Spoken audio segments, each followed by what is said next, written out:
It was completely devastated. The soy, literally every single bar had been taken down. Hedonism, that is about my life back in the day in the music industry, where we all had a pretty existence at the time. So at the weekend, we go out and we lose ourselves. You know, it's like a de-stress kind of thing. And I was thinking, what is this place? I mean, I've just pictured this thing back in my mind. And the soys were soy 13.4, which is now sub Brimstone, which it wasn't at the time. I was staying there. There was barbecues in the street everywhere.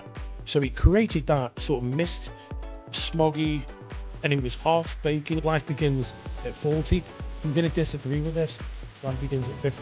I understand that, but really don't. To be honest with you, that's my mindset now. That wasn't my mindset in the beginning. But I love Thailand. I love everything about it. I love the culture. I love the food here. And I particularly love the food in Pattaya. People ask me, I'll make videos saying, I say for the breakfast food, steak, this. I wouldn't go to Thailand and eat foreign food. I'm eating Thai food. I was involved in fire. That was a challenging part of my life. Pretty gruesome. Something about changed my life and going, you've got to roll with it. Sometimes it's for the better. It might not seem it's at the time. This world's got long up, and then you've got to feel and create a new world. Some people fail. That's them challenges you're involved in. We started this project just before COVID. It was about 6 weeks, 4 weeks to renovate or still they said the DJ bar. It used to be a few things before that. When I took it on, it was really outdated, dilapidated. So we had to spend quite a bit of money, basically. Plus, at the time, we had the other bar called the Hacienda. Hello, and welcome to the Next Level podcast. Today, I'm with a guy called Nick Dean, who has been running a successful few businesses in Thailand, along with a YouTube channel called Nick Dean TV. Thank you for joining me, Nick. Oh, you're welcome. So let's get straight into the nitty gritty. Soy 7, Pattaya. What's it like running businesses on that road? You know, we started this project it was just before COVID, like literally 1 month before. Okay. Actually, it was about 6 weeks, but then it took sort of 4 weeks to renovate the bar, because the bar was outdated. It's called A7 DJ Bar. Yes. And it used to be a few things before that, a couple of things. And when I took it on, it was really outdated, dilapidated. So we had to spend quite a bit of money on updating it. Plus, at the time, we had the other bar called the Hacienda, which was in Soy Chaiapun. Okay. But what happened is we were open, I think it was 3 weeks. So 2 weeks. We were open for 2 weeks, and then we got, boom, closed with COVID. You know, the old 2 weeks to flatten the curve ended up being nearly 2 years. So what happened is, in that time, I think after 5 months we were allowed to open, you know, in the first lockdowns. And then what happened is I opened it and it was dead. It was the only bar open on Soy 7. So I was like, damn, I made a mistake here. So to rectify it, I closed it and then moved all my operations to Soy Chaiapun. Where is that from, Soy 7? It's not far away. It's probably, you know, a kilometre away. Okay. Soy Chaiapun. It's sort of behind the back of Soy Bacau. Oh, okay. So yeah, so then we sort of had our operations there, and then I reopened. It was when I knew that there was going to be. It was after 3 lockdowns. I think we had an 8-month lockdown, and one of them, that was the final one. At that point, I knew that we were going to stay open, so I decided to reopen Soy 7. And literally, there was always another bar called Rolling Live. We were the only ones open on that Soy, and I think everybody thought I was crazy because it was completely devastated. You know, the Soy, literally every single bar had been taken down. Had gone out of business. Every single bar had gone out of business. So it was, we actually opened. This is quite funny. We opened as a bakery because they had to be a way around the licensing, and we were advised by the local authorities to do this. And I'd gone on YouTube and I told people what to do. You need to get this health and safety certificate. And then when we opened, we had literally had a glass cabinet at the front of the bar, and we were selling cakes from 7-Eleven in there. Wow. And the glass cabinet had broken down. And it was heating. All the cakes were the fresh cream cakes and all. But you could have like that with a beer. But we were absolutely packed. Oh, really? It was brilliant because we were packed, and we'd hardly got any staff. I think we got probably 2 or 3 staff at the time. Oh, okay. But people were just happy to be drinking in a bar, you know, and being out. And then it sort of grew from there. And come the end of January, I noticed that there was a couple of buildings spare in the same building as ours, which is the A7 building. And we asked the landlord if we could take on the rest of the. One of them used to be a 7-Eleven, and the other one was like a taxi place. So she asked us to give us the plans. So we gave her the plans for 2 bars, and she said, "Okay, go ahead." So from that point, I thought, you know, sod it, why not? And I thought the only way we're going to get Soy 7 going again is if I do it myself. You know, but now it's completely changed. You know, 3 years on. Nearly 3.5 years on, it's completely changed. I mean, the prices are going up, you know, and literally everywhere's full. So, how many businesses on Soy 7 do you? Okay. Right at the moment, I've got 6 bars. Oh, okay. Yeah. And can you give me their? Yeah, there's location? if you come into Soy 7 from Second Road, you've got the first one, which is Hookup Corner. Okay, It's sort of right on the corner. It's sort of a big corner bar. Well, we do, you know, once a week live music in there. It's a very popular bar. And then the next one is Hedonism. All these bars have something about the names have something about my life. And then the next one is A7 DJ Bar, which is the original bar. And that the A7 was because they had the Hacienda, and it was Hacienda Soy 7. That's why we called it A7 DJ. It was called PJ DJ, so I thought, okay, we'll change it just a little bit. Okay, can we go back, because you just mentioned that every bar has something to do with your life. Yeah. Can you give us some insight on every one? Okay. We'll start off with Hookup. I just thought that's a Pattaya thing. Hookup. That's Hookup. So Hookup Corner. The next one, Hedonism, or Hedonism as the Americans call it. That is about my life back in the day in the music industry, where the hedonistic, we all had a pretty shit existence at the time. We'd go to work Monday to Friday, and at the weekend we'd lose ourselves. You know, back in the day, it was the club scene, it was the rave scene. So you go out to the weekend. Well, I mean, we weren't even drinking alcohol, but we just get absolutely hammered. And that was hedonistic, yeah. Can you just what's hedonism mean? You can look at it in different ways, but hedonism is just another word for hedonistic. So to me, hedonism is when you go out at the weekend, you have this kind of shit existence, which everybody listening to this now can understand that. So at the weekend, we go out and we lose ourselves. You know, it's like a de-stress kind of thing. Yeah, escape. Yeah. Yeah, I'm with you. So, and then the next one we've got Zombies and Looper. Okay. Zombies was meant to be. There's a book that's very famous, probably the most famous book that came out of Thailand, and it was called Private Dancer. Okay. Now, a couple of years ago, we were going to remake that into a movie. We're going to make it into a movie. Okay. It wasn't me. It was a guy in. He's actually from Wolverhampton. Okay. But he got the rights to it. So we worked on this project for probably a couple of years, but it fell through in the end. But however, in the book, Pete, he meets the lady in a bar called Zombies. Okay. So that was what that was going to be about originally. And the next one is Lupa, which basically goes back to the Roman period, Constantinople, with the bars, sorry, should we say brothels back in the day, were known as lupas. Oh, okay. Lupa. So, and the ladies were known as lupanas. Okay. So everything has a bit of a, and we've got a new one coming, which we've taken over. At the moment it's called Bud Bar, and it's the oldest bar in Soy 7, the original bar, 34 years going. That one, I'm not sure the name yet, but it's probably going to be called something like 7-Feven. But this one's going to be a big one. This is literally going to be like a sort of same build, not the same concept, but the same build as Las Vegas Beer Garden, because it's big. Okay. It's literally like 570 square meters. So it's going to be a big one. But we're going to make it completely different, but it's going to be the same type of build. Lovely. So this will be the biggest project I've ever taken on. Okay. Any more? No. You know that. I keep getting off them more and more, but one of the issues with, I could just keep going and building bars. That's not the issue. The issue is staffing. That's a real issue. We're getting there at the moment. We've not started the new build yet until we've got enough levels of staff. Because there's no point in opening somewhere. I mean, people say to me, oh, if I opened a bar in Pattaya, I would do this, I would do that, I would do it this way. At the end of the day, it's about staff. It's about, how many girls you've got. Because that's what people come to Pattaya for. Structure, time management. Yeah, that's not an issue because we're now like we're now a decent sized company. We've actually got the infrastructure in place, but it's the staffing levels that's always been the issue, and it is for most bars, for all bars around Pattaya. And you've got a hotel.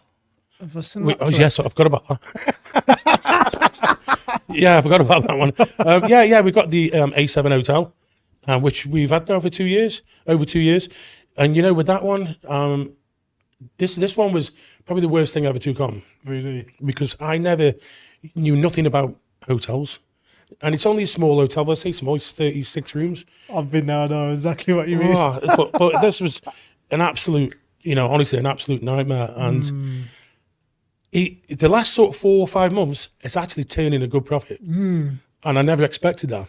But on another level, we are going to run out of rooms for staff at some point. Okay. We just built more rooms. We just built an extra 35 beds. Really? Yeah. So now we've got like about 130 beds. We've got room to go another 50 beds. But when the new places open, we're going to be struggling. So that could be a genius move. In the very beginning, I hated the hotel. It could be now a genius move where we move staff in it. Let's run through some of those hated obstacles that you've overcame through running that hotel. Just getting to know. I mean, I've come from entertainment business with bars and clubs, but then a hotel is completely different, and it has to be run very professionally as well. I mean, there's no room for any errors in it. Even things like staffing, they have to be done properly through the books. And there's little things like when you employ somebody, say from a village in Isan. It's different than a bar scene. When you employ somebody you have to give them, say if they get 43 days a year off, you have to give them them days off from their village. And I'm thinking, hang on, you're not in your village now, you're in the city, but you still have to, it's just the way the employment laws go here. So just little things like that. And then, when we took it on, it was it's a strange one with the hotel because to make money, you need to charge more. But we can't charge more because we don't have a swimming pool. Okay. It's basic things like we've been slowly doing the rooms, and it's cost a lot of money. And this is a drain. This is a drain on me, But now it's starting to pay itself back. So I think from being a disaster in the beginning, it'll work out pretty good. Particularly if we have to use it for staffing, because that'll give us an extra 100 beds. That's one of the biggest issues with running bars in Pattaya. Say if you've got a beer bar in, no offense to anybody, in Tree Town or something like that, you've got nowhere to put your staff. So you have to basically rely on the freelance staff, which can be, you can lose money on them. So, they might be in your bar one night and then you meet a customer, you never see the customer again, nor the girl. So it's easier, it's better, it's more professional if you've got your own rooms. Got you. Okay. Any more businesses lurking? Actually, I have. Yeah, I've got a couple more. I've got these two are a bit of disasters, to be honest. Okay. But sometimes it works out like that. I won't say they're disasters because eventually they will pay back. Yeah. One of them, I've got a giant LED screen. I did see your YouTube video. Yeah, I've got that. I've still got that. It's broken at the moment. What happened is, we got some offices below, which I've only ever been in once. And somebody broke in and stole the computer. But it's antiquated, it's old stuff, equipment. So when we bought it, we knew that the screen needed replacing. But I didn't realise the price of it, which is, around about 4 million baht, which is quite I think about that 4 million baht, should I buy this or should I buy a new bar? Which one's going to make the most money? Obviously a bar will make more money. About 100 grand sterling. Yeah. But I think that this was like 2 years ago. But I think now they're coming down. I think I'll be able to get it for half that price now. So in the next year, I'm still paying rent on it. And I was thinking about covering it up whether advertising the bars on it. But it's one of them things where we can't just advertise bars on it because it's in a location where you can't do that. It needs to be corporate advertising. Oh, okay. That's the idea with that one. Maybe somebody, some big corporation like Grab, somebody could take it on, but we've got to replace the screen first. Got you. And the other business, Go on. which I don't really have anything to do with, I'm just more a silent partner, and it was just more of a favour, if anything else. It's an Indian restaurant. Okay. Right. I haven't been there for a while. But yeah, about a year I haven't been there. But yeah, what it is people don't understand it. Like in Pattaya, there's a lot of the landlords, a lot of the landowners are Indian. And this is sort of some Indian partners we're involved in that we, just as a family thing, we're going on with that. Where is that then? It's on Second Road, but it's sort of walking street side. Okay. And it's where the road splits off if you're coming towards Jomtien. Patamnak, or it's right on the corner there. Okay, what's it called? Swadish. Okay. Swadish. It's actually nice. It's actually quite good. But it's in that area where it's very, very Indian. It's not really aimed at the Farangs. It's aimed at another market. Got you. So let's go to where you travelled from England to Thailand, and like your travel experiences and why you moved from England to Thailand. Okay, for a start, I've been coming to Thailand since 93. Oh, okay. 1993. First time I came here. 30 years. It'll be 33 years. 33 years, wow. won't it, this year? Yeah. But it wasn't a great experience my first time. Why? Well, I came for a friend's wedding. Okay. And when I got here, I actually flew, because at the back in them days, it was really expensive for a direct flight, and I was just 23 years old. I'm just a young guy, and I managed to find a flight with, I've never heard of them before, Aeroflot. Okay, just out of interest, how cheap, how expensive would that flight have been? I think at the time it was £330. Oh, okay, which was quite a bit of money. Yeah, probably get one from now. Yeah. One way. I think £500 was like if you want to direct or something. Okay. But I thought, sorry, I'll have a bit more money. Because even back in them days, we had travellers checks. We didn't have. Everyone was completely different than it is now. But when I got here, I was supposed to be meeting my mates here. But when I got here, they didn't show up, and I was thinking, what the hell is this place? I mean, I've just pictured this thing back in my mind, and the soys were. I think it was soy 13-4, which is now sort of Boys Town, which it wasn't at the time. I was staying there, and there was barbecues in the street everywhere. So it created that sort of mist, smoggy, and it was hot, baking. I was like, this is so hot here. And then there was women everywhere, and I was like, oh. And I'm a young boy at the time, yeah, so I wasn't really, all the women seemed old to me. Right? Oh, really? People can moan about it now, but... How old was he then? I was 23. Okay. I was 23 years old. And finally, after a couple of days, my mates found me, and they took me up to Udon Thani. Okay. Which at the time, the Khmer Rouge was still about as well. So we went to this wedding in the jungle, and I went through. I did some stupid things when I was younger. I was a vegetarian. Right? I've heard of some stupid stuff for that. Well, yeah, and this is why I eat meats like all the time now. Okay. Yeah, and I love beef now. Some of the stupidest things we did. My family were butchers, and I was just sort of going against them. If you know, I'm not I was always a rebel. Vegetarians. What I'm trying to say is, I was expecting something a lot worse than that. Yeah, but when I went up to the north, my mate had to buy a couple of cows, but we didn't know that it was for sacrifice. Oh, okay. Right? And we went to the school, and there's this one of the cows there, and they got the cow and they put a bucket there, and they went. I was like, oh my God, I'm a vegetarian. I was like, I'm not happy about this. And luckily I took a few Mars bars in my backpack. But they were all eating this like on the table, this raw meat. Really? And you could see the steam coming off it.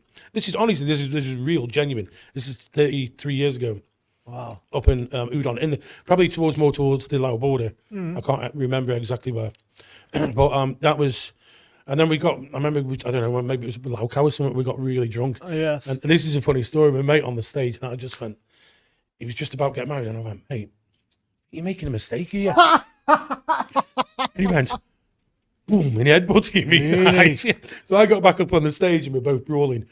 We're still best of mates, by the way. We're still best of mates. And he always says to me, I'll give you that one. You were right on that Oh occasion. yeah. How long did they last for? Well, it's just funny. To be fair, it's worked out quite well. It didn't last long, but she had 2 children and he took back to the UK. They went to university in the UK. Now they're back living in Thailand as teachers. Both of them. And she's still living there, yeah. Oh right. Yeah, so that, I think that it did work out quite well in that in that way. But I actually I was with a girl at the time, and I think it was quite tribal. Yeah, they're still a bit tribal now, yeah, from different areas to areas, but it was more so back then. And I left, and this lady woke me up at about 5 in the morning, said, I'm going. And I was like, well, I bought you here, I've got to go with you.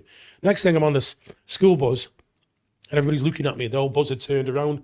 They'd never seen a farang before. And then the next thing I know, I'm in this tree hut, sleeping. She took me back to her place. This is a bizarre experience, like 30 odd years ago, but a eye-opener, life-changing experience. Obviously, I didn't stay with her long. I got back to Pattaya and I went off home, and I didn't come back for 10 years. Oh no. Yeah, I went to other places, and that's when I got involved in the music industry more. So I had less time to travel. Okay, what was you doing in the music industry? Right. I was involved in the music industry from probably 1988. Okay. And the Summer of Love.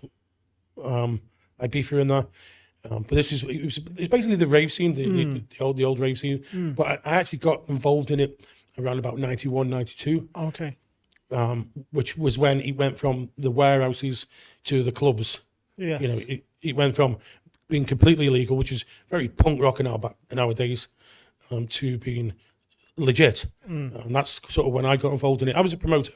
Oh, okay. So I used to promote events, mainly in clubs, but we did events around the world. The UK, I was one of the starters of the V festivals.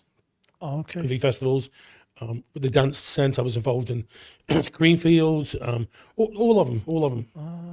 So I used to have, and I used to travel around the world doing this as well, and it was an amazing time. An amazing time. I think I did 14 or 15 years in there, and then I just thought I've got to do something else. I've got to move on, kind of thing. When you've been involved in something that long, and I thought being involved in the clubs back in the day, it was my first sort of wake up to life, as in there are twats out there. There are actually nasty bastards out there, and even some people who your friend can turn out to be horrible, and this sort of what happened to me now. I just went, boom, I walked away in the end. And from everything, I threw my phone, the SIM card out my phone, and I just completely cut myself out of it. I probably shouldn't have done that, but I mean, I did know people at the time, like people like you, Carl Coxies, Sashas, Digweed, Armor Van Bugen, Tiesto. I mean, we brought these DJs into the UK before they were anybody. So these are great days, by the way, absolutely great days. But you get tired of something, you get jaded of something. Yeah, and enthusiasm. Your enthusiasm goes down a bit, especially when you're like, wow, did they really say that about me? That's when I didn't have a thick skin. Yes, I do now, but I didn't at the time. Yes.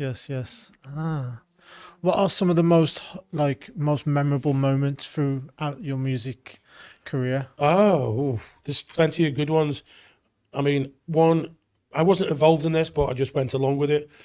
One that sticks in my mind is Berlin, the Love Parade, and I was out there with Carl Cox, and he's DJing, and there's 3 million people.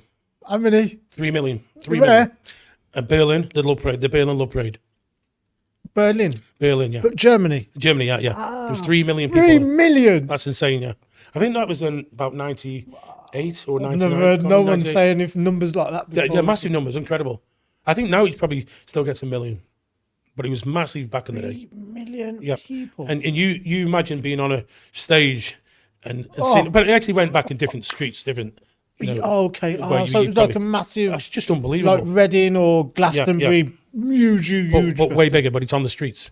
And obviously, Carl Cox was at the time the biggest headliner. Things like being at Greenfields. You've got like 12,000 people in a tent. You're up on a stage. V festivals. Also back in the clubs as well. The clubs were brilliant. the atmosphere it used to create. Those are days that I know we always say this, it's a cliche, but days that I don't think will ever be reproduced again. Because the mindset of people have changed. Back in the day, it was quite punk rock, because we were going through this with, say, Margaret Thatcher. Yeah. When I look back now, I kind of like Margaret Thatcher, but at the time I hated her. Okay. It was those days where there was no future, yeah. And I sort of galvanised the future in the music industry for myself, but there was actually no future. I mean, this is where I go back to hedonism. You got a shit existence, so you go out to the weekend to lose yourself, and I think people still do that now. Oh yeah. What if we could fantasize for a few seconds? How or what like experience could you visualize those high moments back then, reliving some sort of scenario right now in this present time? How would you compare? I think they're not comparable, but they're both as good. I'm, when we have sort of big nights in the bar and I'm there and there's, 50, 100 people I know there, it's a great atmosphere. Yeah. We all come from the same kind of sort of era. Yeah. So they're not comparable, but they're just as good as each other. Yeah. In a different way. I always think that, when I did this years ago, it was about creating an atmosphere. You can't. It's like you can't just open a bar or a nightclub you've got to create that atmosphere. And to do that, it takes you being on the ground. And famous words years ago, touching base, because I was asked this by Dave Pearce from the BBC in an interview. It's still out there on YouTube, by the way. If you Google things, you can find things about me on YouTube, interviews and that. What I did when I'm looking really young as well. Okay. People are like, was that really you? But so if you when you open a bar, spend time in it. Always spend time. I mean, I can't be there every night. I generally go to the bars twice a week. I go almost every day, but I'm there in the daytime, not drinking. My days of partying have sort of toned down a bit now, a lot. Obviously for health reasons. And you got to. I've had my days doing this, so I now need to step back a bit. Let other people do it for me. But yeah, like I say, you've got to create that atmosphere. It doesn't matter if it's a bar or a club. Be there yourself. Certainly. Let's now step to your YouTube career and YouTube journey. Right. YouTube, I'll tell you how it started for me with YouTube. It's going back when Facebook first started doing Facebook Lives. That was probably about 8 years ago. And I was coming here on holiday. I wasn't living here. Okay. And I was with a mate, Wes, people might know him. And we used to do like these Facebook Lives and say like 10% market. Yeah. And they were quite popular. And I said, right, let's take it to YouTube. I'll buy the equipment. Let's take it to YouTube. Let's do it more professional. And he's like, yeah, okay. And then when it came down to it, he's like, oh, I'm not bothered. I'm not interested. So I was like left with all this equipment myself. And that's then I started doing it myself. And I only really started doing it proper when I first moved to Thailand. I was doing it before, but I think when I moved here, I might have had 300 subscribers or something. And then it's built from there. Okay. And what was you doing in England with it? Nothing. I wasn't doing virtually. I think I might have done one video or something, 2 videos, but I wasn't. I just got the equipment, and I was coming to Thailand 3-4 times a year on holiday. Okay. So I'd do them then. What was your videos in the UK about? Nothing. I didn't really do them. I'd only do a video, say, before I'm coming. I didn't do any videos in the UK. Yeah. Oh, I did a couple of videos, like just stupid things like eating surströmming. Okay. You ever had that, the fish? The smelly fish? Yeah. Makes you puke up in there. Oh, okay. But just used to do funny things like that. But to me, I always wanted the YouTube about entertainment and fun. Yeah. Nothing too serious. The only one serious I like doing is food. I love doing the foodie vlogs. I've seen you for your breakfasts. I'm really into that. I do like the food vlogs. But other than that, it's entertainment, and this is like the live shows. That's entertainment. And we try and make the videos that way. You can see, if you watch my journey, you can see how more professional we've got. Starting from sort of nothing and not really knowing anything about it. I've done a couple of TV interviews. I once presented MTV on the beach in Miami. Oh, really? At the Winter Music Conference, but I think it was a disaster. But so I kind of got a little bit of a background. Okay. Why was it a disaster? Oh, I was presenting. I'd never done that before. Oh, okay. I was got asked to do it, and I was asking DJs. Luckily, they're okay, so they made me look better. Yeah. But yeah, I was. It's just that first time, yeah. You know, the first time, when suddenly there's a load of cameras on you, and you're like, you can build yourself up to you know, and get yourself into it. As soon as them lights and that camera comes on and it's go, it's like, ooh. I totally know where you're coming from. No, it is, especially when there's a team and a group of people. I mean, it sort of happened to me with the German TV crew. There was like 6 cameras, all this crew around, and I was like, and it was the heat coming off the lights, and I was like, and when they started, they went, Ryan, asked me a question. I went, just give me a second, got me water, compose myself, and then it was fine. I was fine. But yeah, it does happen. Yeah, it does happen. Yeah. What's sort of like your philosophy with like challenging yourself through those like hesitant moments and like getting through them and growth? You just got to sort of. I learned that you just need to stop. Don't make it worse. Just stop, take back, and just say, well, the only thing is, right, when you're doing a live show, there's no room for fucking any mistakes. And we've done that many times. When we first started the live shows, I think it was about the 3rd time, I was excited and I was pumped up, and it was like, boom, the lights are on, you're live. And I was like, yeah. So I was really confident, and then just that one split second, I just lost it completely. But that's never happened again since. How did you recover it? I recovered it by moving around and then going, oh, just making a joke of it. Yeah. Making a joke of it. That's all. And Martin's in the background shouting what to say next, and that makes it worse. Yeah, you really got to be in the moment and present. Basically, what I'm saying is, like, it was when I was really confident, and then just that split second, I just went boom, blank. Yeah. I totally hear you. Through the lockdown, I used to run a Caribbean food business in England. Right. And me and my business partner used to do live cook-alongs every single Sunday. Yes, and that's what's given me the confidence to be able to do this now. You see, I mean, this is pre-recorded. You can stop edits but when you're doing it live, there's no room for any mistakes at all. So you've got to learn how to, if you do make a mistake, you've got to learn how to recover yourself. Yeah, it's a lot more intense. Yes, and not it's all about lessons. You don't need to, don't make it worse. Don't think about it. Just think, am I going to stop this next thing, and then just carry on again. Take a deep breath. Yeah. Wonderful. So tell me more about like your upbringing, Nick. I'm just a working class guy from Stoke-on-Trent. My parents, I think my dad worked for British Gas for years. It was called British Gas in the days. And my mother worked she was a supervisor on an old, what we call pottery industry in the UK. Okay. My parents are not. My dad's nearly, my dad will be 18 this year. Okay. And my mother's like 79. So, but yeah, it's a solid upbringing, a really solid upbringing. And I left school at 16, just with a couple of GCSEs. That's it. I hated school. Me too. No, I did. I really hated it. I just thought they're not teaching me anything. I just thought this is bullshit propaganda. I've always been like that. And they say, oh, you need a good education because you're not going to do it.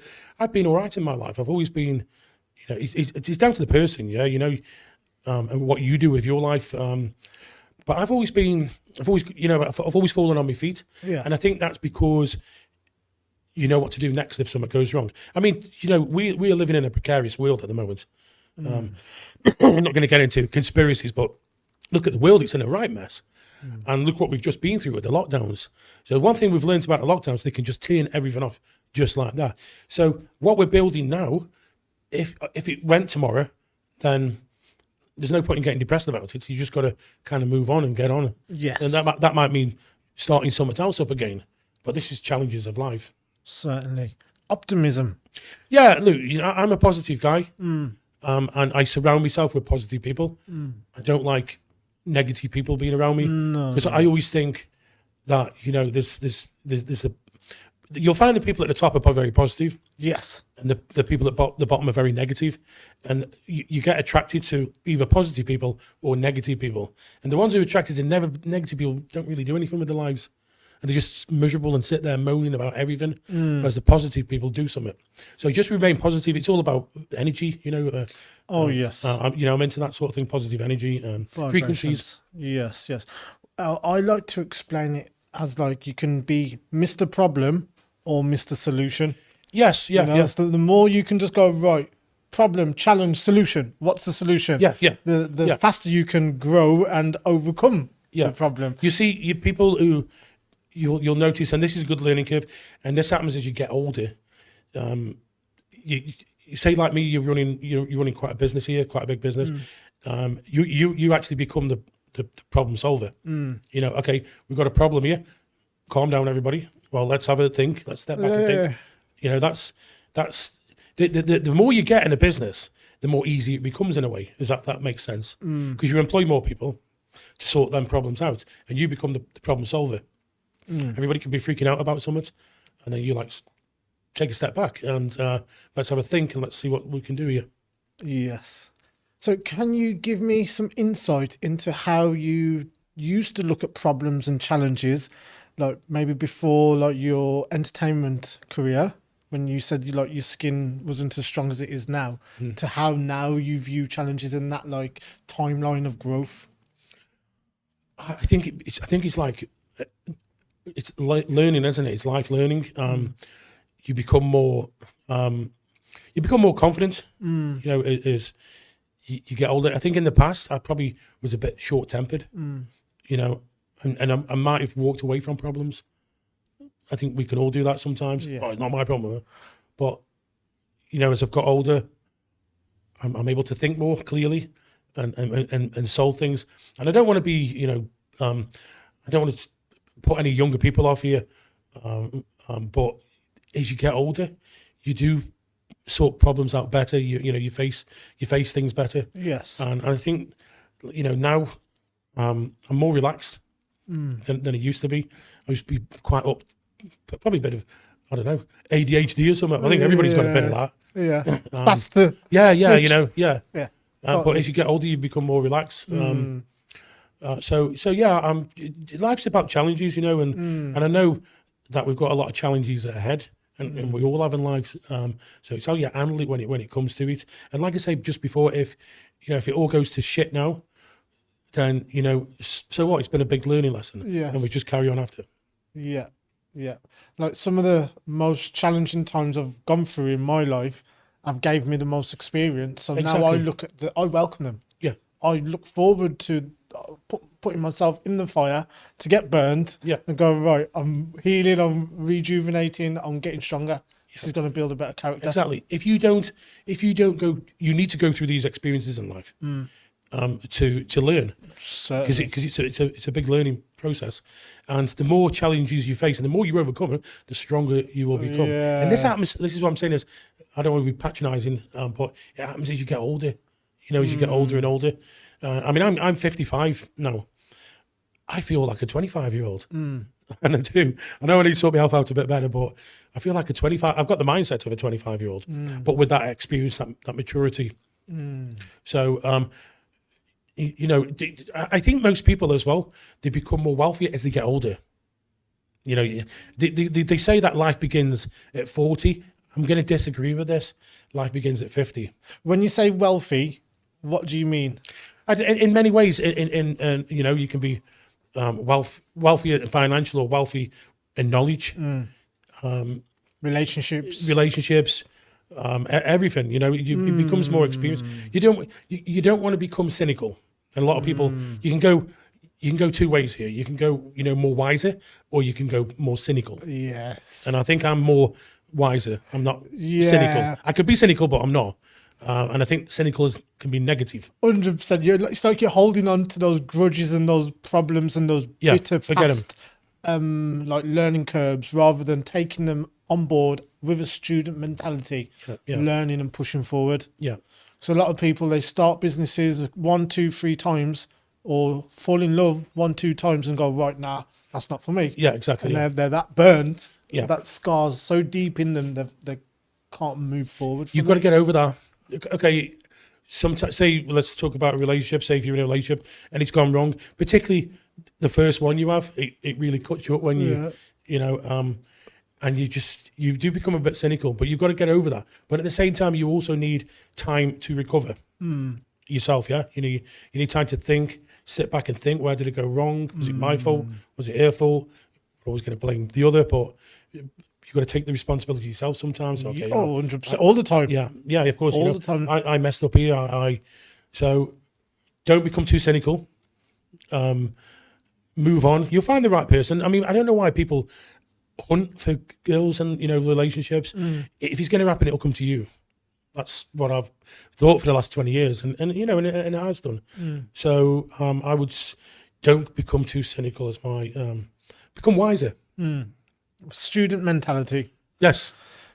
So let's go back to the YouTube growth of your channel and like share with me like how long has it been running and like some of the challenges you've faced and how you've grown it basically. Well, you know what?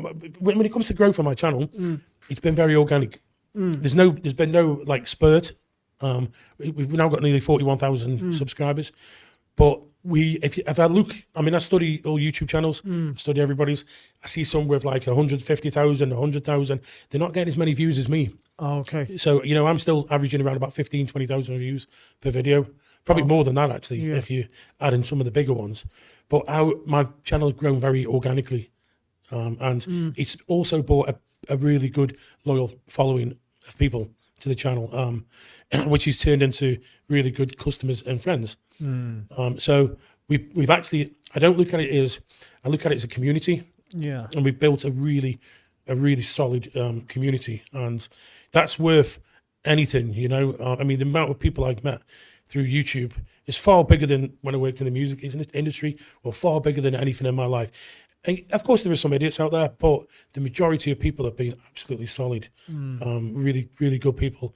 And the people who are kind of in the same situation and same mindset, as in, they've probably gone through a divorce back in their own countries. Now they're coming up to 40, 50, 60.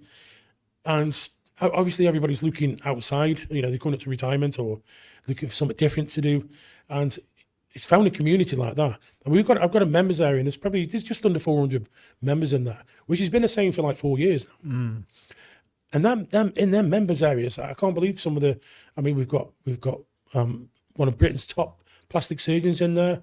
I know we've got an MP. I know we've got 2 councillors in there, and basically very professional people, which is good, for the community, and which I'm quite proud of, because I'm thinking I'm just a bloke from Stoke, and all these people have come together, and it's a fantastic community, absolutely fantastic. And this is why, I keep the members. I don't need the money. Is that on the YouTube? Yeah, I've got a members area. I think we've had it for 4 years. It's like £5.99 a month. Yeah. But I've realised it's the community. Yeah. The community love it. The community we've got.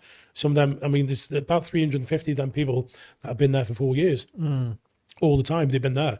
So it's become an amazing community, and that's why I couldn't get rid of it. I don't need the sort of money, if you know what I mean, but just a great community. What extras does that give the subscribers when they do sign up? Well, our members area, a lot of people, you can join a channel as a member. Yeah. But they don't really give you anything. Most of them don't. Virtually nothing. We do member shows, so we do about between 7 and 8 hours extra footage per month. Oh, okay. And it's not really about that, it's about the community. Yes. So the community is a really good, solid community. So yeah, they if you're talking on the, what do they get for the money, they get a lot more. And they get a lot of insights into things. We will speak more openly in the members than we do in a public area. Yes. Great stuff. How long have you been running your YouTube channel? Well, if you look at my channel, you will say about 12 years, but I only had that, I just had it signed up to YouTube. I think it was 2010 actually. Got you. But I didn't start it until about 2017. Okay. See, 2010, maybe 2016. But it was only like putting probably 10 videos a year out. Oh, really? Not many at all, yeah. And it was only when I came to move to Thailand that we started it. And it just gained traction and it became popular and popular. And then what happened is when the lockdowns came, that was like a complete shut off. And I got incredible amounts of abuse back then for a couple of reasons. One is, he's going out of business because of COVID, yeah?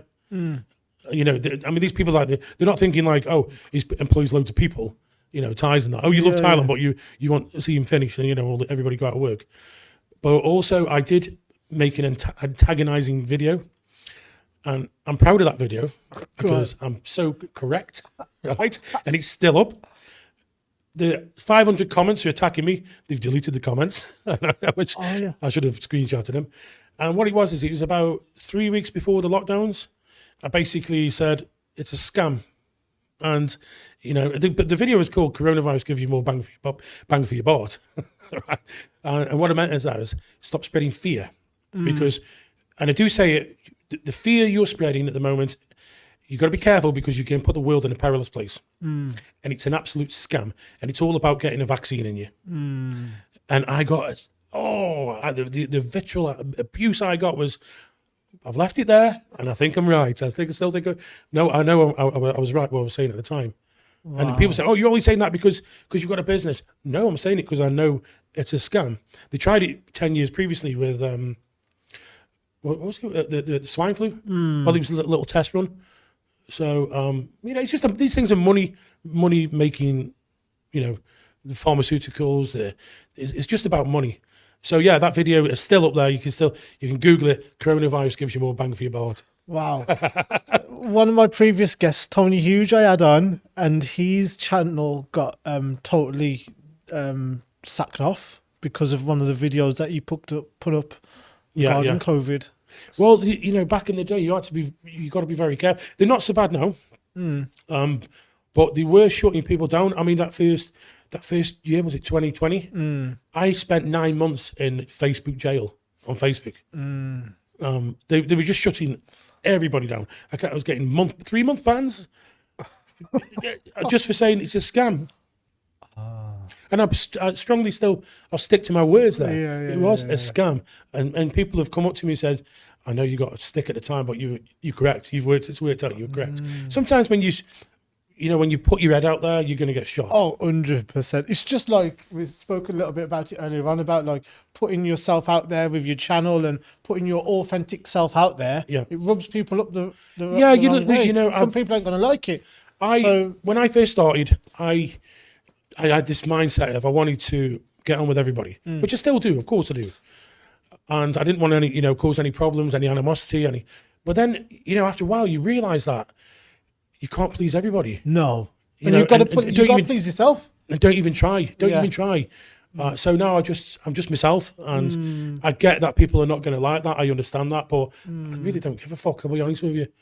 That's my mindset now. That wasn't my mindset in the beginning. That's what I've changed now. I'm like, well, sod you, I'm not going to change for you. Can you go through some of like the obstacles and like growth that you've had to overcome to start like having that thick skin of being able to deal with the trolls and challenging periods? And that was like I say, that's how it started in the very beginning. It's actually started just a bit before then. I kind of got involved with some of the wrong people when I first got here. Well, definitely got involved with the wrong people, and they came. I just went, this is my channel. I don't want nothing to do with you. This is my channel. And from that, I got loads of abuse from this sort of set of people. So COVID then wiped them out. But then that's when it really started, when I made that video, the trolling and then, what COVID did is, there wasn't actually many people here during COVID, but the people who were here got to know each other better. I mean, people like Brian Flowers, people like Rides for Kicks, and we all got very close together, and we'd had like groups, where there's just like 5 or 6 people. So we're talking about things, and we got to know each other well, and we sussed out the community. So we've become very sort of tight, as friends, and obviously business as well. But that's when I probably got more of a thicker shell, and realizing that actually there's people who like you and understand you.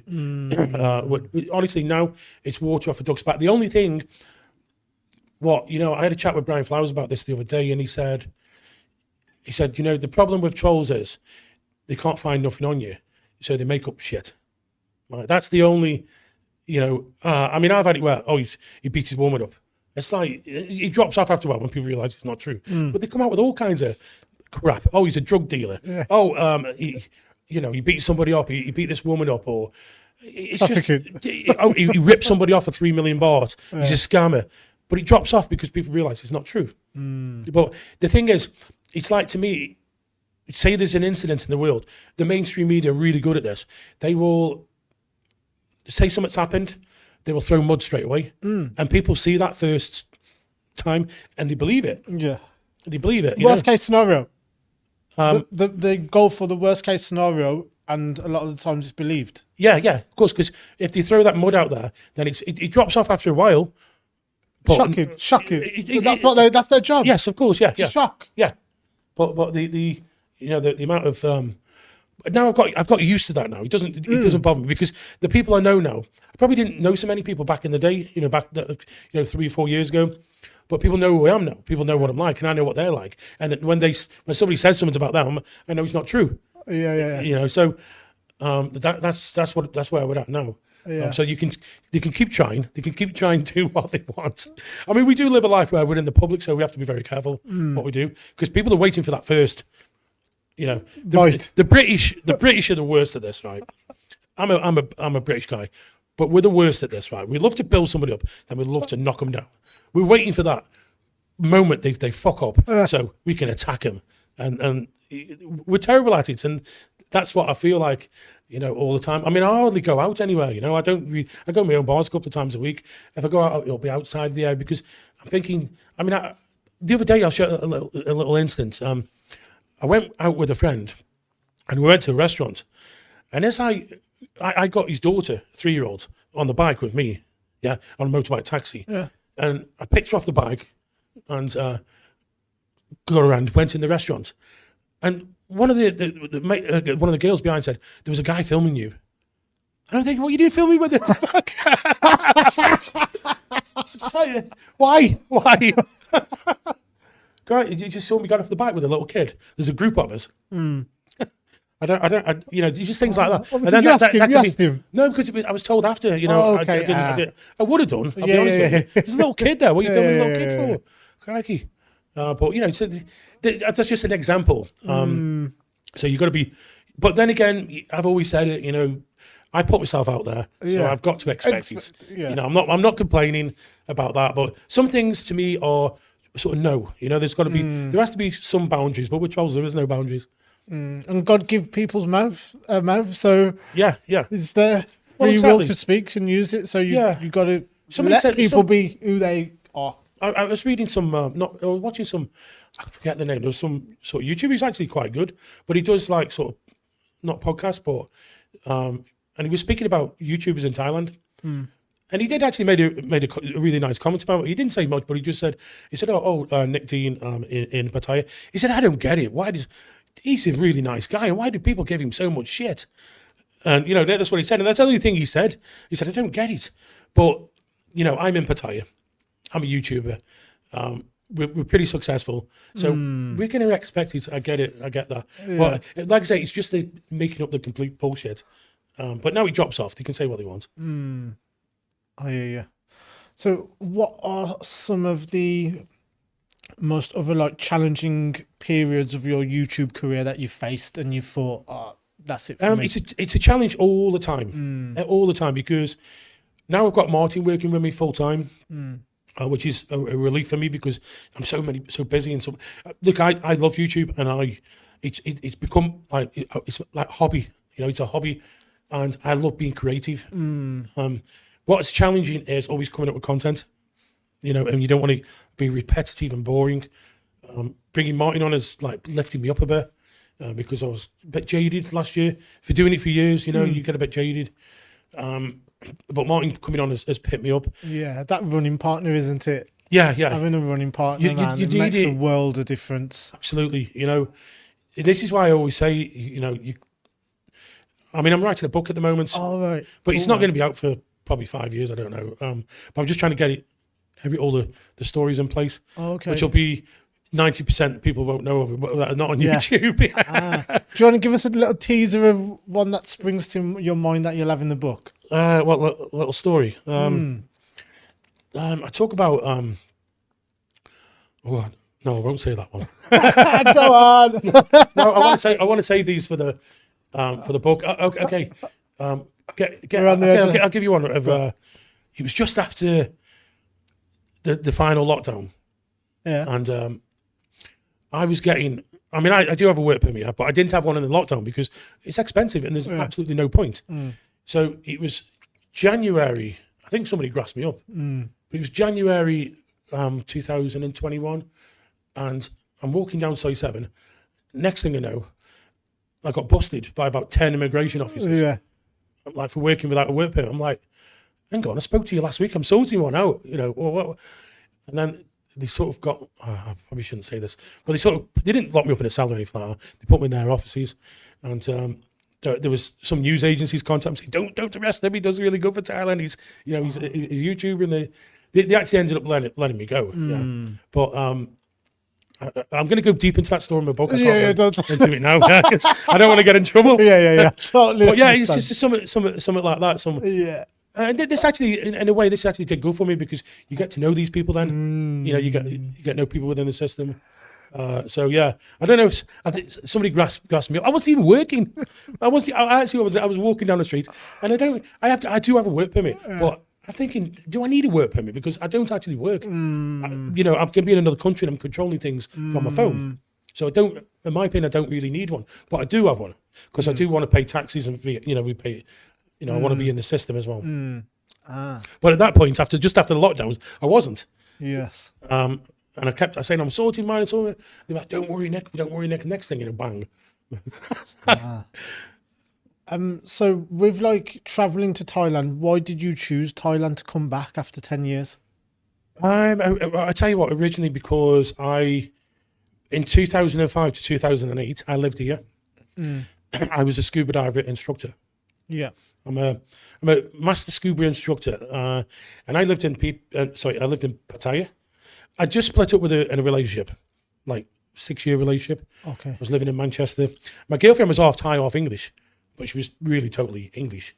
I speak more Thai than her. And you met her here or England? No, in England. Okay. Yeah, in England. And we lived together for like 6 years. She's a professor now. Oh, really? I'm not going to say what university, but it's in South Asia. What's she do? It's professor for what? It's environmental science. Oh, okay. Interesting. Global warming crap. Okay. But yeah, that's what she does now. And we split up, and we used to scuba dive a lot around the world. We used to go on vacation, on holidays, Egypt, Sri Lanka. We went to all these places, even Thailand. And I thought, right, I want to be a scuba instructor. I wanted time out. And I Googled it. Right, I just did a Google back about 2004. I could just Google, which is probably quite new at the time.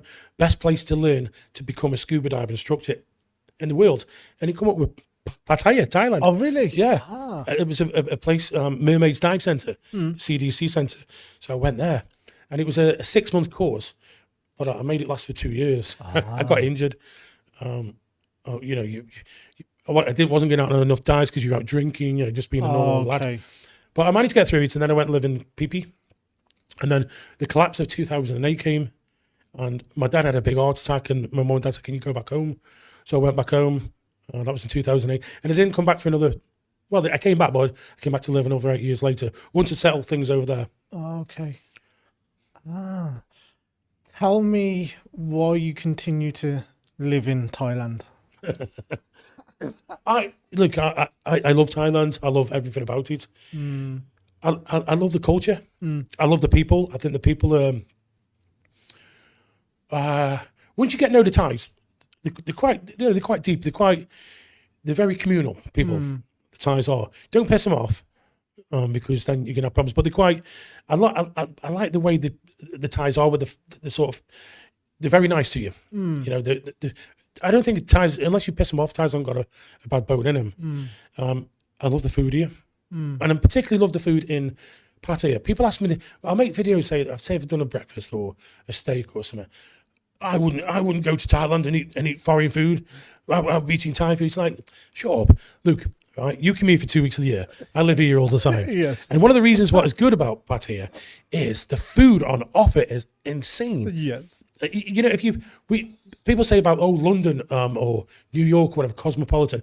No, he is more cosmopolitan than any of them countries, and everybody gets on with it here. Everybody, you know, somebody from say Turkey will bring their own Turkish kebab. Somebody from Argentina, whatever, you know, around the world, and they might meet a Thai girl, so they bring their own culinary cuisine here. And this is the most amazing thing about Pattaya: the food here on offer is, and also at a relatively much cheaper price.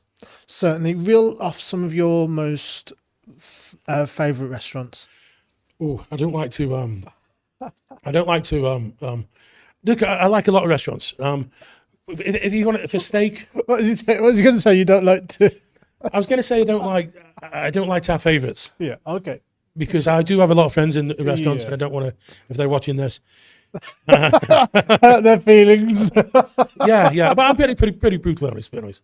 Go on, John. But, okay, it depends on what type of food. For a steak, for example, I did a video about this. The best steakhouse in Pattaya, by none, is T55. Okay, I haven't been there. It's at Moving Pit, which is in Nightlife. It's technically not in central Pattaya. It's going to take 15-20 minutes to get there. T25. T55. T55. It's in a hotel called Moving Pit. Oh. But that's just like another level. It's called the New York Grill T50. It's not cheap as well. That being said, if it was in London, you'd be paying 3 times, 4 times as much for it. Oh, okay. It's around about 2,500 to 3,000 baht per head. Nice. But it's top quality, absolute top quality. Is it as good as Cafe de Mia? Cafe des Amis is different because Cafe des Amis is fine dining. It's not, whereas this T55 is steak, concentrate on steak. Yeah. But Cafe des Amis is the best fine dining in Pattaya, without doubt. Okay. Any more? Well, for Thai food, I like Ubon. Okay. Do you know it? No, Sort of just off Pattaya Klang. It's called Ubon. It's just a grotty, more and par kind of. But the food is sensational, and it's cheap. It's Isan food from Udon Ratchathani, I think. It's called La Ubon. Okay. That is a tip for genuine Isan food, and this is top notch. One of the things about Pattaya is, to me, the Thai food is not as good as, nowhere near as good as Bangkok. Okay. Bangkok is number one for Thai food. Pattaya is, in my opinion, it's as good as for international food. I know Bangkok's better, but it's as good as, and it's getting better. I like Holland's as well. Oh yes, Holland's, yes. Holland is, Top. yeah, his presentation, everything about it, the food, his steaks are sensational as well. I like the Bull on Third Road. I like Patrick's, and there's a lot in the shopping centre as well in Central. Central Mall. Yes. Yeah, the thing is, they're everywhere. I mean, you spot for choice, yeah. That's half the battle. It's spot for choice here. Food, and so when people say, "Oh, why don't you do that way?" Why should I? There's that much food on offer here, and you know, even the Thais are getting more sophisticated with their food, particularly things like steak and beef and that, which you thought, people thought, oh, it's not their culture, because of the Buddhism thing. Not all Buddhas, only a small percentage don't eat beef. Oh, okay. Only a small percentage. So it's getting a big thing for the Thais now, beef. And they're even getting into farming it, grow the cows and doing hybrids. And so I think in about 5 years' time, the Thai beef's going to be really good. Thais like to go at things full, Oh, yes. They do something full when they get into it. And the Thais are getting more wealthier. So they want some of what we do kind of thing. They want to experience what we've experienced, or what you experience in other countries. Can you run through like the growth of Thailand from when you came? Oh, to where we are at now? Oh, it's massive. The back in that day, we had this conversation the other day, and this is probably why some people are right when they say it's different. The Thais have more money now, and the 3 generations since I've been coming have become more educated than they were back then. So they sort of want more of a better thing, and back then it was pretty backward in a way, and I don't mind saying that. But now it's completely changed to the Thai mindset. Okay, it might be different in the villages up in East End or somewhere, certain areas. There is obviously still poverty here, but what's changed?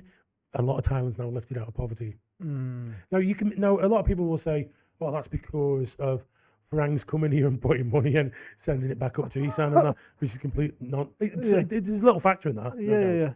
But the Thais have educated themselves more. The universities have got better. The schooling's got better, and this has happened in the last sort of three generations. So now they're starting to reap the rewards of that. What gets me is people still complaining about the value and the price of stuff. When it comes to look, I'm in both camps on this one. Obviously, 30 years since or 20 years since people have been coming, things have changed a lot. But the thing is, the one thing they're missing is the currency. The pound is literally halved in value. Oh, okay. When I was coming here 30 years ago, it was 50 baht a beer, 50, 40, 60 baht a beer. You can still get that high price. You can still get that price now. It's just as it happens is if you want to go somewhere better and get more, say, hotter ladies, you're going to have to pay some more. But you can still get both sides. Food is still cheap. Food, like even foreign food is cheap here. It was probably more expensive back then when there was less of it. Everywhere in the world. Yeah. Everywhere's gone up in price. Yeah. The problem is the currency's halved in value almost. I think in 2008, when that collapse happened, in 1999, the baht collapsed, the Asian economy collapsed, the old age, and in one day, the Thai baht went to 101 baht to the pound. But then it dropped and it averaged around about 70 to 78 baht for literally 8 or 9 years. Now, a lot of people back in the day, they came here on a retirement pension thinking it would last. They didn't factor this in. The collapse, inflation, deflation. So they were pretty screwed. So literally thousands had to leave, had to move back because they lost half the value overnight. Okay. So I do think sometimes it's maybe these people that complain about it. But you've got to factor in these things if you're coming out to live. Don't just think, well, okay, I've got this amount. I've got this, I've got, say, £1,000 for the month. What's that going to be in 10 years' time? What's the value of that going to be in 10 years' time? Because your pension is not moving forward. So you've got to think about these things. And I don't think people think about it.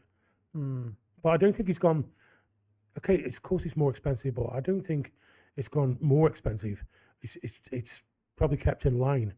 But obviously it's gone, over 30 years more expensive than what it was back then. But it's not gone too much. Drastically. I think people, when they say this, they're talking about women. They're using the barometer for women. Oh, it used to be 200 baht back in the day. But you've got to put yourself on the other side. Some beautiful, hot young lady doesn't want to really do this, but they have to. So it's their body. I'm always on the lady side. What advice would you give someone that's considering or on the edge of like leaving England or leaving their home country, but something just like keeps stopping them, that self-doubt of like traveling on their own or like jumping outside their comfort zone? What advice would you give them? That's one what I take for granted because I've always done it.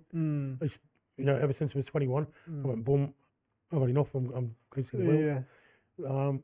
So I've always taken that for granted, but I do get it. I'm thinking, I'm looking at the state of England at the moment and Britain. I don't think you've got much choice, to be honest with you. But yeah, just do it. Just do it. Make sure, as long as you're financially okay to do it. And my audience they're not sort of 20-year-olds. There's some, but it's mainly, around about the 40 to 50, 40 to 60 group that are coming in to retirement. Just make sure that you've got, and like I've just said about, factor in where your money's going to be in 10 or 20 years time. How long do you think you're going to live? If you're 50 now, if you're going to live till 70, you got to think, about insurance when if something goes wrong here, or are you going to get insurance? But I would just do it because I don't think you've got much choice left. And what do you want to do? I said this in a German TV interview. I said, what do you want to do?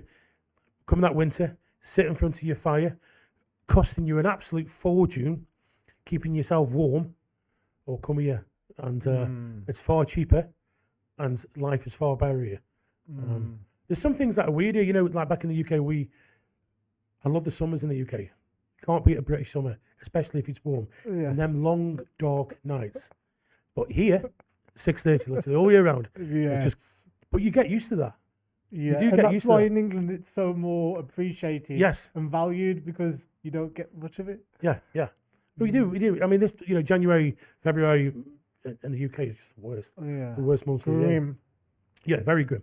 Now, there's people on two sides here. Some people who they want to do 6 and 6, which is probably a good idea. But make sure you do the winter. I've got the grandkids, so I can't come for Christmas. Well, come after Christmas, But yeah, my advice is just do it. It is a good community. Also, I got asked this question last night in a message. Somebody said there's a couple who are coming out here. They're a couple, been married years, they're retiring. They said they're coming live in Pattaya. Where would you recommend? I said, well, I'll tell you what I recommend. For the first 6 months, get a short-term lease, 6 months. Live in as central Pattaya as you can. Live at the base or something like that. The edge. Live right on second row. Live right in the centre so you can go out every night. But you'll get bored of this eventually. Because you're coming here for 2 weeks of the year, 3 weeks of the year. Once you come full time, it changes. So, but do that in the beginning, and then you'll probably move out to somewhere like Pratamnak or maybe Jomtien. And then after that, then the next logical step is you might go to the dark side, and you can come in town when you want.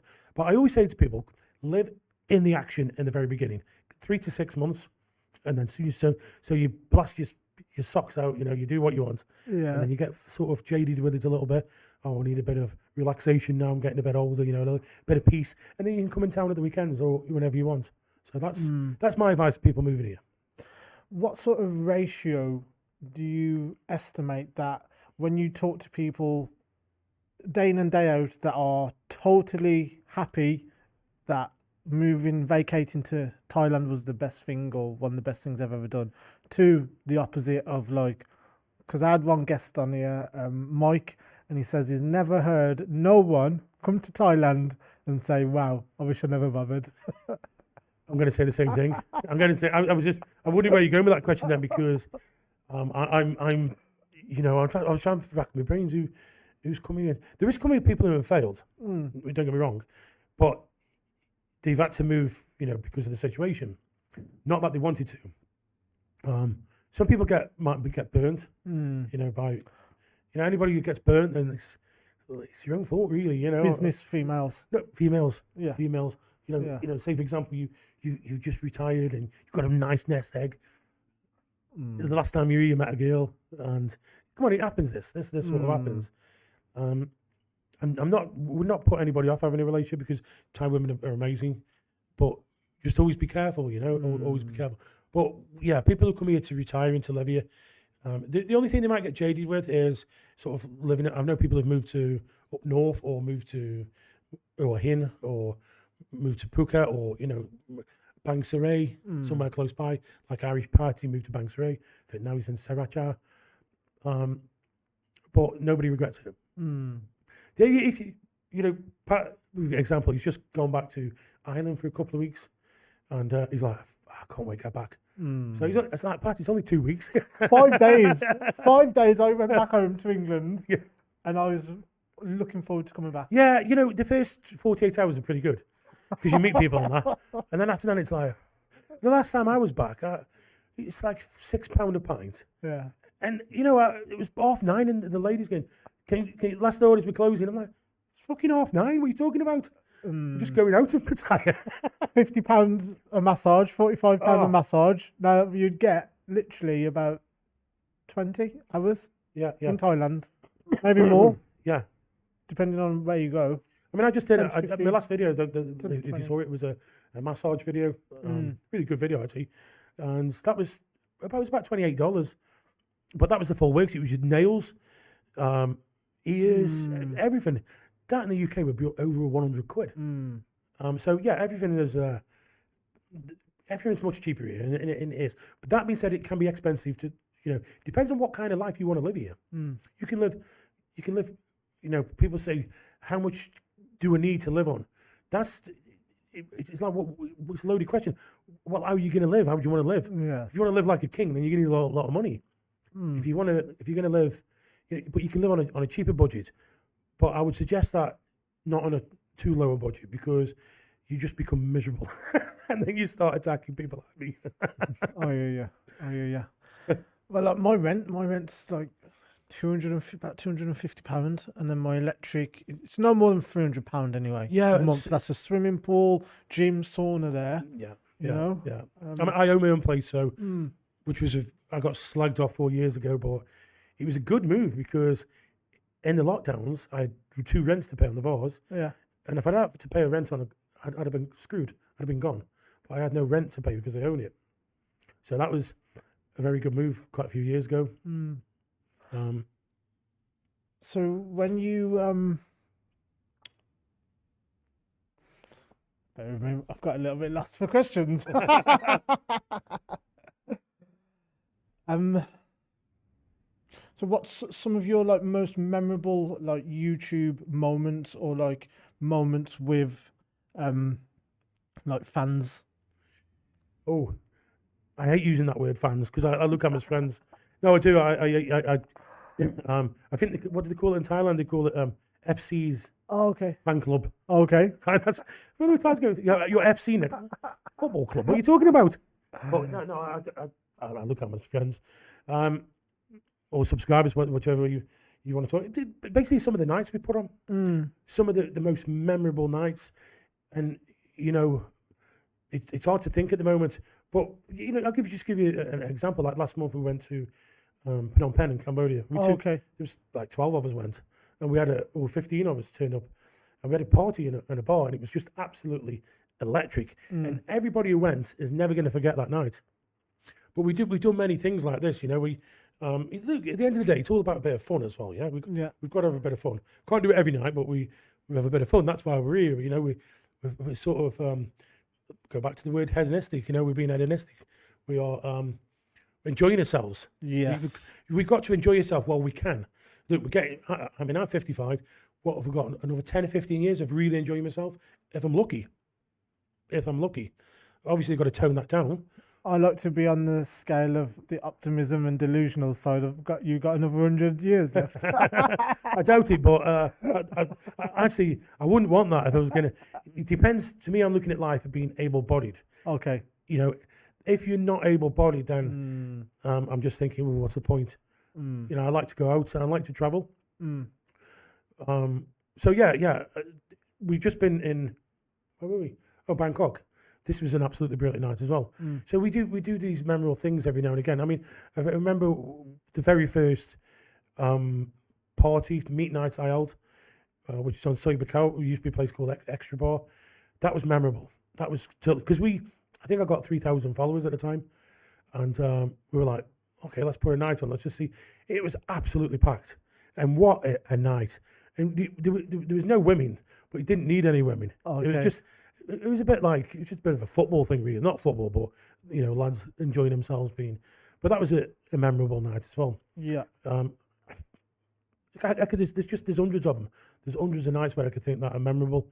But this hasn't ended. We've got to keep doing this. We're going to keep doing it. We put the odd nights. Everybody knows my party nights are pretty famous. They're pretty good, yeah, because I fucking party as well. Yeah.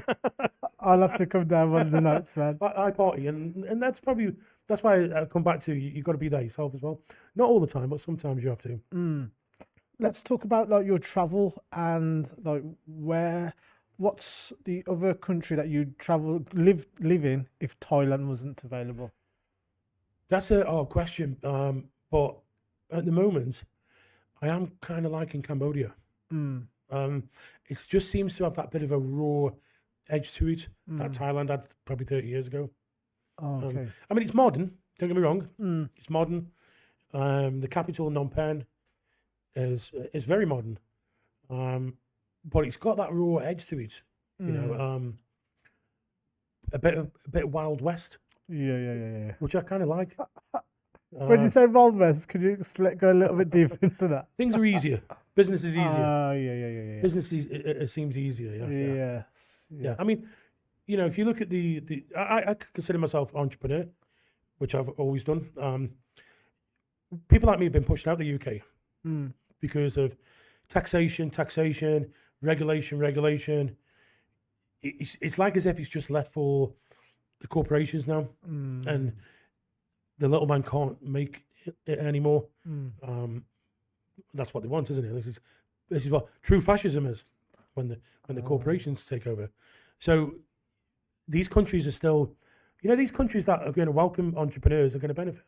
And the UK, and a lot of UK's entrepreneurs are leaving, which is going to damage the UK. It is already damaging the UK. But so that's what I mean by that in Cambodia. It's just a bit more Wild West, a bit more freelance. Yeah, open, a bit more freer.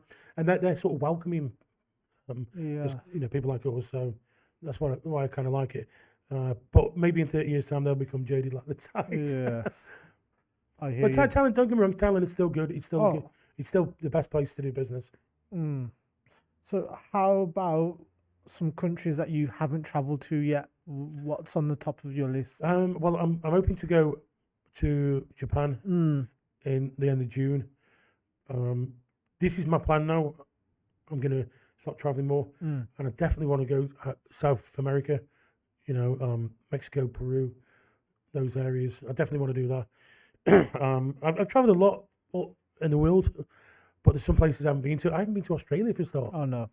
And I've got family there. I've got to go to Australia and New Zealand. That's definitely on my list. Caribbean, the Caribbean, yes, definitely, and yeah, but it's part of America, isn't it? Really, technically. I've done America quite a bit. I still want to go back to America because I haven't been to Las Vegas, and I want to go Las Vegas, but I haven't been there yet. I used to live in Colorado. Okay. Colorado Springs. Oh really? How long for? About a year. Not that long. About a year. But I've got family from there, so I used to live with them. How was that? It was brilliant. But I was young and stupid. This is before I came to Thailand. Okay. I came back to sort out my visa, and I met and fell in love with a girl. Didn't end up going back. Oh, okay. Maybe that was destiny. I don't know, but yeah, I didn't end up going back, and I should have done because I'd started a business out there. Oh, really? What business? It was basically painting houses, because what they were doing in America is they were spraying. They just went houses. Houses are like sort of brick, but then they've got wood on the outside. So I was painting them properly, and I've just got loads of work. I'd like got about 8 houses to do. It used to take me a week to do each house, but I was earning $1,000 a week on that, which is back then it was good money. Yes. But I went back to the UK to get everything done properly, and I met some girl who I'd knew for years and I'd always fancied, and she came on to me like, oh yes, big mistake. But then again, it might have been, you know, like I say, it's just, you know, things happen for a reason. Do you have any children, Nick? No. Okay. Not that I know of. Oh, okay. Got you. Did you ever want children? Or? No, I didn't. Because that's just the way I live my life. I do regret that now. But I travelled a lot. I worked, you know, in the music industry a lot, and I got mates who were like, "Oh God, I'd love to have your life." But when I think back now, they got kids now, and they probably, you know, you've got to substitute one for, you know, one or sacrifice. I couldn't live that life and have families at the same time. Yeah. And it's easy always to look at like someone else's life or someone else's life and go, everybody, the grass is greener on the other side. Everybody's saying to me, "You're so lucky. You've got a great life." Yeah. And now when I think back, I think, well, probably you have actually. You know, I won't change anything for anything. You know, I'm not going to change anything. But yeah, that's probably my only regret in life. It's about appreciating whatever you've got on your plate. Yeah. So your future plan, Nick? A lot of traveling. A lot of traveling. That's going to be the next on the agenda. The traveling. Business-wise, I don't know. Opportunities come. I always say never again, no more bars, no more. Okay. I always say that, and I mean it. But then sometimes if an opportunity comes that, look, I'm not. It's one of them where you'll take an opportunity that, if it looks good, if I feel good about it, if it's an offer I can't refuse, then why not? Like I said, we've got an infrastructure in place now, so it gets easier if you know what I mean. But yeah, travel's on the agenda now. Travel, making YouTube content around the world. That's what I want to do. And grow the channel more, because my idea would be to sort of go to countries which will then we'll get followers and it'll attract people back here. Yes. Like as an ambassador kind of thing.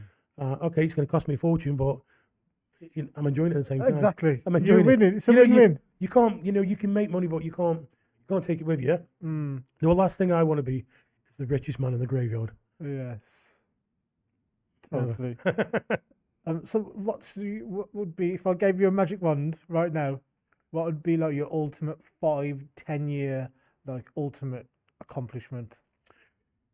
Just to be comfortable. I'm not bothered about, okay, it's difficult to say, right? Say you can't, unfortunately in this world, we need money to do things. And I don't care what anybody, you don't, well, you do. If you want to travel and do that kind of thing, then you are going to need money. Total freedom, yeah. Yes, it does give you freedom, but it's not, this is what I'm after now, this is what I want. So I can have the freedom to travel and the freedom not to worry about the future. That's what we try to do in our life. We build something so we don't have to worry for the future. And the world is in a precarious place, so that's going to be tough for everybody because we don't know what's around the corner. But we just have to keep going. And I think it's hard to plan ahead, even 5 to 10 years at the moment, particularly where the world is. So I think we take each day as we can. That's what I do. Great to hear. What are some of the advice or tips you would give a YouTuber out there now and me to grow their channel? Just keep at it. It's tough. It's really tough. And I'm saying this. I've only been doing it about 6-7 years, but I suppose that's a marathon. It is. That's Premier League, isn't it? Yeah. There's not many people I know. I think it is. But it's tough, and you'll take a lot of criticism. You'll take a lot of trolling, a lot of abuse, and sometimes you do get to a point where you go, "Is it worth it? Is this all worth it?" Yeah. But you just got to keep going and get over that, and do different things. Try to be a bit more. Try to be unique. And some try to get your market, get your niche market. If you're setting out, you do as many videos as you can with like different subjects, different topics, different content, and then find out what you are comfortable with. I'll give you an example of that. Jason Rupp. Okay. Jason, who's the big salon guy, goes around the world doing it. He used to work with Martin, I think for Pattaya people, and he did a video on the salons, and it went viral. He did it with the ladyboy, some haircut. It was like millions of views. So Martin said to him, "Stick to that. That's your market. Stick to that." Yeah. And so eventually something will hit. Yeah. That, yeah. Eventually something will hit. I think my market on my YouTube, there's quite a bit there. It's sort of food and business. But a lot of it's marketing, marketing. I think as myself and my channel, if you notice, I don't heavily promote my bars. I've just recently done a video, but I don't heavily promote them. I think it's association with me. I think, that's Nick Dean. He's got bars in Soy 7. That's the advertising, if you see what I mean. I don't. Yeah. Well, your branding, you've built up your branding for so many years. Yes. It's solid. That's branding. That's what you got to do. Branding is so important. I mean, even I spent a lot of money 3 years ago on advertising on bat buzzes. It was like, about 40,000 quid just to advertise. And I'm like, why are you doing that? I know that it's not going to make its money back, but it was a branding exercise. Yes. Getting the brand out there, because not everybody's on YouTube as well. TikTok's massive in Thailand. I'm starting to do a bit of TikTok, but I keep getting bloody strikes on it. Oh, really? What for? They're just the comment you make or something. It's it's just not even swearing. YouTube, TikTok is just. I mean, my last strike was okay. Fair enough. I didn't fully watch a video, and I didn't realise there was a dick popped out in it. I didn't see it. But I got a strike for that. So that's fair play. That's the only one that I deserve. But that was my fault for not seeing it. So right now, what do you have going on with your channel? I know you do the live on the weekends. Just give us a general we do weekly structure. Yeah, we're into structure now. We do the live shows on a Sunday, which is a public show and a member show. These are like literally 1.5 to 2 hours each. It's actually quite a long day. But at the end of the night, I love the members because I can have a drink that night. Yeah. Probably getting too much recently because people are sending me drinks like getting me hammered. Yeah. They love Nick when he's hammered. Oh, that's what Mac TV. That's what Mac TV does. A lot of lives and traveling around. Yeah. So there's that, and then in a week we do we religiously put a video up now 7 p.m. every Tuesday and Thursday, which can be different. I mean this week we had the last night's topic, which is doing well. The video was about sign wars, LED sign wars. Okay, I just made that up, by the way. There's no sign wars. Yeah. But about 3 years ago. Yeah. Okay, carry on. About 3 years ago, if you remember in Walker Street, they made him take down the signage. Yeah. The overhanging signs. Oh, okay. But they came back with LEDs. And if you go to Walker Street now, it looks amazing. They've got LEDs on the front of the building, apart from not hanging over. And it looks good. So I'm starting doing it in Soy 7. It's not cheap. They're quite expensive. So I just made this thing up, sign wars. And then the other part of the video was I've got a mate who's investing in beef cattle in Thailand. They're trying to make this, they're making a hybrid cow that is going to be good. A cow that can last in the heat here. Right. It's called Brangus. It's a mixture between Brahmin and Angus beef.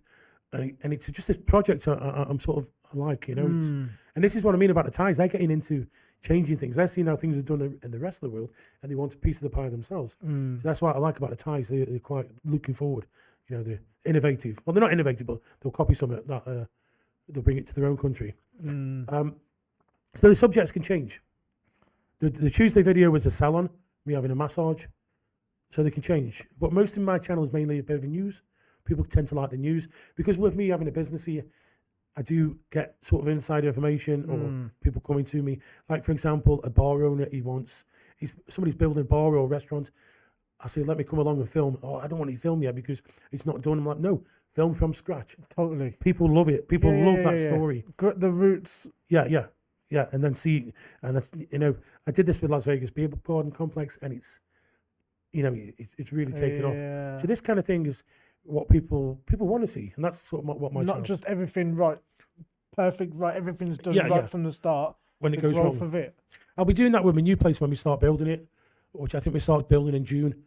And this one's something I've never done before because there's got to be like planning permission. So I'll probably give a behind the scenes sort of some content on that. Look, I don't like to push my things out so much, but people are asking me to do it now because we want to see that. Because a lot of people are interested in business here as well. Certainly. And the way things can move here. And you've got the experience. Yes, we have now. And more. Yeah, now. Building a bar now has become easy, you know. In the very beginning, everything went wrong. I mean, I remember when the opening night of the Hacienda, probably one of the worst nights I've ever had in my life. Oh, really? Yeah, because the tables hadn't arrived. The chairs hadn't arrived. And the bar at 8 p.m. was absolutely packed. And there was no seating or tables. When I think back in hindsight, that was probably a good thing because you could get more people in the bar. Oh, yeah. okay. And then about 9 p.m, the tables and that started arriving. Yeah. The bar's too, I can't get everybody out, put the tables in.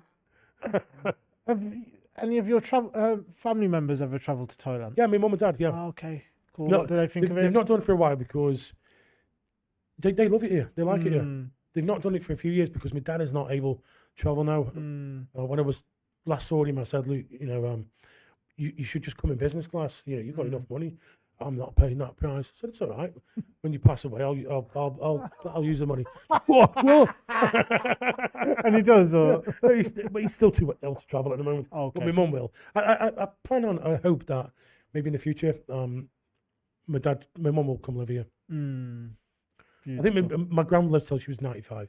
So I think, and my mum's quite healthy, so I think she'll go on quite a bit. Yes. Thank you for your time, Nick. Just No one or two final questions. What are some of your most challenging obstacles you've faced in your life so far? Oh, that's a. I'd have to think about that one. There's been quite a few obstacles in life. But okay, let me just say it another way. Obstacles are you're dealt with when you come to them. But for me, I always deal with them. So I don't know what you mean by the most challenging obstacles. Okay. There's probably one where I was involved in a car accident. This is going back 30 years ago. And that was a challenging part of my life. That was pretty gruesome. And some of that, about 25 years ago, some of that changed my life in a way. In life, we seem to go down this path like this, and everything seems to be going swimmingly. perfect. Yeah. And suddenly, you hit this wall, bang it, and your life changes. Yeah, and it's out of your control. So these become challenges, big challenges in your life. A lot of people can go over the edge. They can go to drugs. They can go to alcohol. Vices. Yeah, vices. So that was a big challenge for me, and the way I went with my life, and I think I did it really good. Well, I know I did, but that could have been a complete different crossroads. Yeah. But I think every decade or something we hit one of these sort of walls, where you're going this way, and next thing you're going the opposite way. Yeah, you've got to roll with it, guys. You've got to roll with it. Sometimes it's for the better. It might not seem it at the time. Well, most of the times I feel it's not for the better. But it's for the better. In the initial hit and the shock, it's your mind. This world's got blown up. It's got blown apart, and then you've got to heal and create a new world with and what you've learned from that's the that challenge old world that's been given to you. Some people fail. If you pass them challenges, you'll do well for your life. Yes. Is there any philosophies that have stood with you throughout your life, or you've heard something from someone and that's totally resonated within your core and it's sort of woke you up? Yeah. The one thing that resonates with me is we spoke about it earlier: positive and negative frequencies, negative energy, positive energy. Always try to keep positive and stick around people that are positive. Don't, we can only tolerate people who are negative for so long, but sack them off, move on. Life's too short. And if you stick around negative people, you will go down to their level eventually. Infectious. Yes. So try to stick with positive people. I'm not saying the wealthiest person in the room. I'm just saying people who have a good outlook on life, people who are positive and the way they are. We all know them people. Stick around. I'm one of them people, by the way. But always stick around positive people, because otherwise you'll go the other way. I think humans are tribal. There will always be the positive gang, the negative gang, this and that. Humans are very tribal. Yeah, people will find each other. Do you have any techniques or insights that have helped you be aware of low vibrational energies and spot low vibrational traits into people, so you pull back?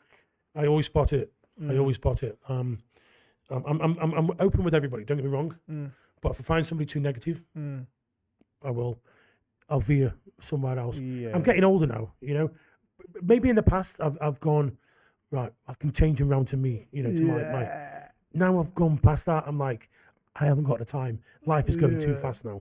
I'm 55 years old. I've got 20 years at the most, and I'm going to make it the best 20 years of my life. Beautiful to hear. I've nearly finished listening to an audio book, Mel Robinson, and it's called Let Them Be Theory. Yes. You know it? Yes. Wow. Yes.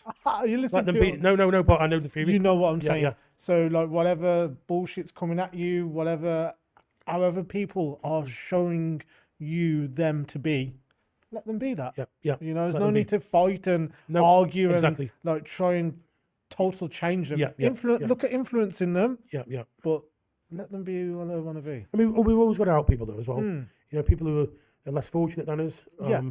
And you know, I see the good in people and I see bad in people. It's, you know, if you see some good in a person, coach that good. Yeah. Give them confidence. Give them, you know. And I have people around me like that. I like doing that. You know, I like. I mean, I'll give you a story of a manager I had, and I actually really like him. He's a good person, but he completely screwed up, and he was over a woman. You know, he was over a woman. Okay. And I saw him going down the bar, and I said to him, "You got to get out the bar." He's like, "Oh, no, I'll change." I said, "No, you're gonna have a week off, and you're lucky here because I can't tolerate this. But I think you're a good guy, and I'm gonna give you a week to sort your head out and come back." And he did, and he came back a great person. Yeah. He's not gone back in that track again. So I think if I can have that influence on somebody. And I meant it though. You're not coming back in that because it's my business, you know. And I don't want you. You know, it's at the end of the day, you represent me. You know, if you're behaving up like this, and you know, I understood why, because he was in a bad position. Yeah. But that's not my problem anyway. And it's also a good way of dragging people out of the depression he was in. But he's changed now, and he's absolutely brilliant. I'm so proud I did that. Because you know, I could have just said, "Go on, go, go." Yes. But I thought there's something in this guy. You know, there's something there that we can work on. You showed him composure, compassion, and understanding. Yeah. Say, right, I'll give you another try, but please do this. Yes, yeah. Great to hear. People listen to you when you know, in that way. I think now, as I'm older, I always listen to people, but I think people listen to me now. But yeah, as you get older, you get wiser. Certainly. Great, Nick. Is there You're anything else you would like to bring to the table? No. It's all right. That's okay. Brilliant. Yes. Can you share with the world how they can connect with you and? Okay. Well, I've got bars in Soy 7 in Pattaya, and also my YouTube channel NDTVI, which is Nick Dean Television. I'll tell you now how that name started. It was ND. The I was because I was into Bitcoin years ago and cryptocurrencies. This is how I was meant to start my channel. Oh, okay. But I didn't, so we carried it over to this. Okay. But yeah, NDTVI on YouTube. If you just type it in, it'll come up. And you do the lives at your bar every Sunday? Every Sunday night is, we start 5 p.m. local time. 5 p.m. You can come in down the bar. It's a great atmosphere. It's always a party. It goes on for like 4 hours, actually, because we've got both shows. But yeah, Sunday nights, Soy 7 is just, we built that from scratch. Sunday night was the worst night of the week. Oh, right, yes. Business-wise. So, right, we'll do the live shows. Now it's the best night of the week. I'm going to pop down. Pop down. It's a fantastic atmosphere. Because even after we go to Hook Up Corner Bar, where we have live music, Jason and Coco, they play, and it's packed. It's just a fabulous atmosphere. Sunday nights, Soy 7. I'll keep that in mind. Brilliant. Thank you for your time, Nick. It's been an absolute pleasure. Thank you for tuning in, guys. Hit the subscribe button, hit like, leave a comment. If you've got any questions for me or Nick, drop it in the comments area. And much love. See you soon.